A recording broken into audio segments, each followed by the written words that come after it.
Okay, this is a little bit tricky question, but we can easily answer this also. A certain amount was distributed among x, y, and z. We don't know what that amount is. You can either assume or let it be. Let's assume that x got x amount, y got y amount, and z got z amount. The question is who got the least amount, who got the least amount. So statement 1 says that x received, that means x received 4 by 5 of what y and z together received. Okay, this is what statement 1 is saying. Now if you observe, from this statement we cannot say who is going to get the least amount. For example, let's assume that if y got how much should y get? Let's say y got 499 rupees and z only got 1 rupee. Okay, if that is the case, then if we solve it, you will find that x got 400 rupee. That means if you substitute that values, you will get 4 by 5 into 500, or x got 400 rupees, and of course this is x, y got 499 rupee, and z got 1 rupee. Now the thing is that this can invert directly, since inside this bracket you can see one addition. What if it is the other way around? Y getting z getting 499 and y getting 1? Even that is a possibility. So he can get 499 and he can get 1. Earlier in the just before, y was having 499 and z was having 1. So z was the least amount. But here y is the least amount. So whenever an addition comes like this, we cannot say anything. Okay. So statement 1 alone cannot be used for finding the answer. Now if you look at the statement 2, statement number 2, y received 2 by 7 of what x and z together receive. Same situation. Okay, x and z are coming like an addition. So we cannot say, for example, this time if you are taking, let's assume that is x got 699 rupee and z got 1 rupee. Then y would have got 200 rupee. Okay, so the least amount is for z.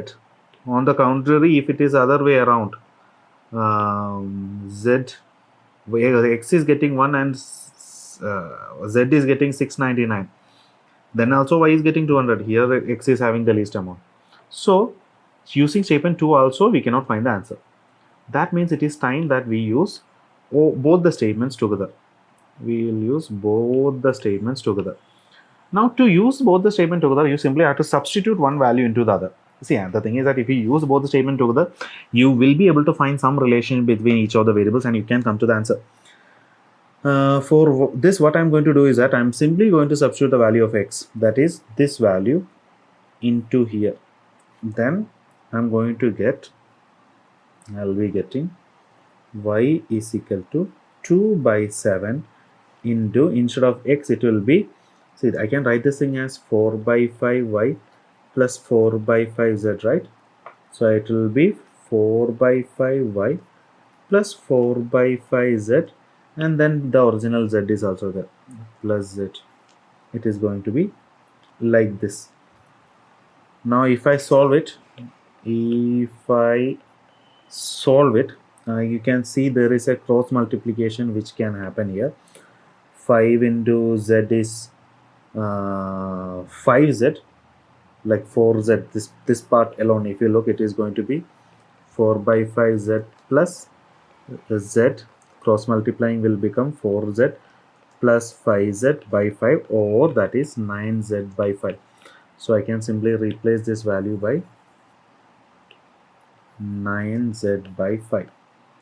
Now I am going to simply take the 5. So what I just found is that y, that is this value, is equal to 2 by 7 into whatever that is. And I'm going to take the 5 also common outside. I'll take the 5 common outside. I'll have 4y plus 9z. 7 into 5 is 35. I'll simply take the 35 to the other side and multiply 2 to both the values. Then I'm going to get 35y is equal to 2 into 4, 8y plus 2 into 9, 18z. Now if I take this 8y to the other side, I'm going to get 35 y minus 8y is equal to 18z, and that is 27, I guess.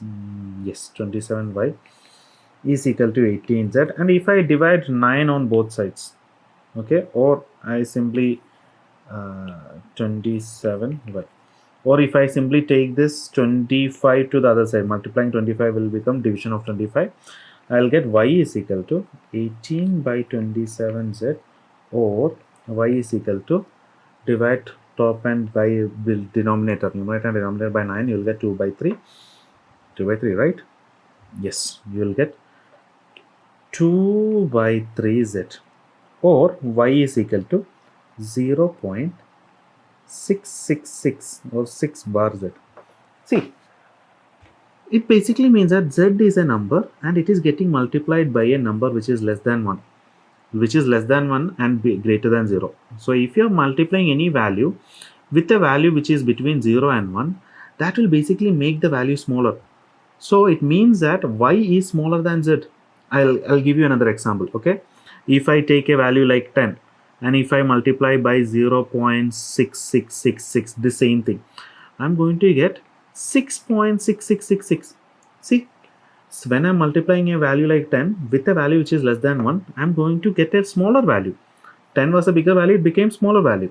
On the contrary, if I'm multiplying 10 with a number which is greater than 1.5, I'll easily get a number which is bigger. So whenever any number is getting multiplied by a number which is less than 1, you will get a smaller value. So here z is getting multiplied by a value less than 1. That basically means y is less than z. So we were looking for the smallest value, and from here I already find that y is less than z. Now all I have to do is find the relationship between, see, anyway z is not the answer. Now I have to find the relation between y and x, because x might be greater. So what I'm going to do, from here I'm going to substitute for z. So, or from here I can say that z is equal to 3 by 2y, taking 3 up and 2 less. So z is equal to 3 by 2y, and I'm going to put that thing over here. Okay, I'm going to put that value over in this first equation which we had. If in this equation, if I put, I will get x is equal to 4 by 5 into y plus, what was the value of z? 3 by 2y. 3 by 2y. Okay, let me take this equation somewhere else. There is no enough space. Okay, so if I see this equation, now I can say that yeah, I'll simply do cross multiplication. I'll get 4 by 5 into x is equal to 4 by 5 into 2y plus 3y by 2, or that is nothing but 5y, and the bracket will go 5 and 5 will get cancelled. Then you will find that x is equal to, this will also get cancelled, only 2 will be left.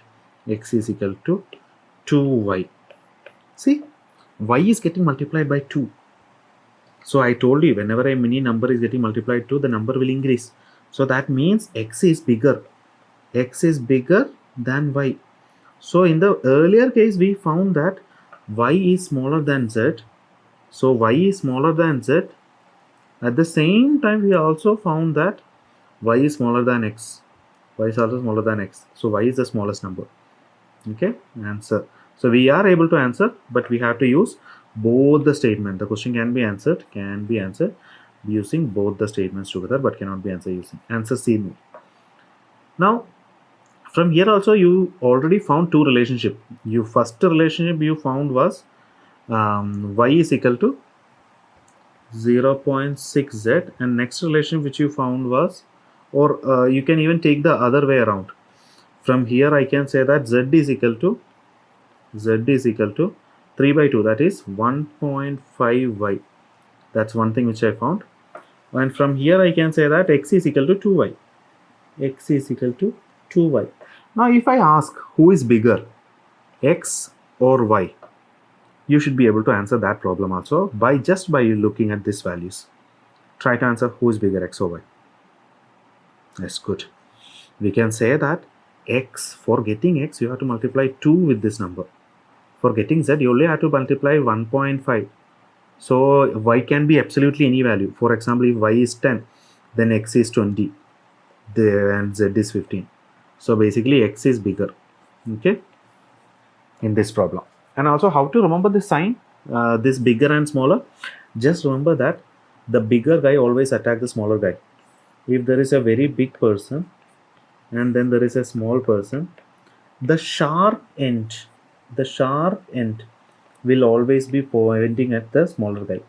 Let's assume that this bigger person is using a arrow to attack our smaller guy.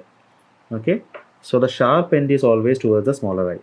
So it x greater than y or y less than x. That's the meaning. So that's it, guys. That's with this problem. Thank you.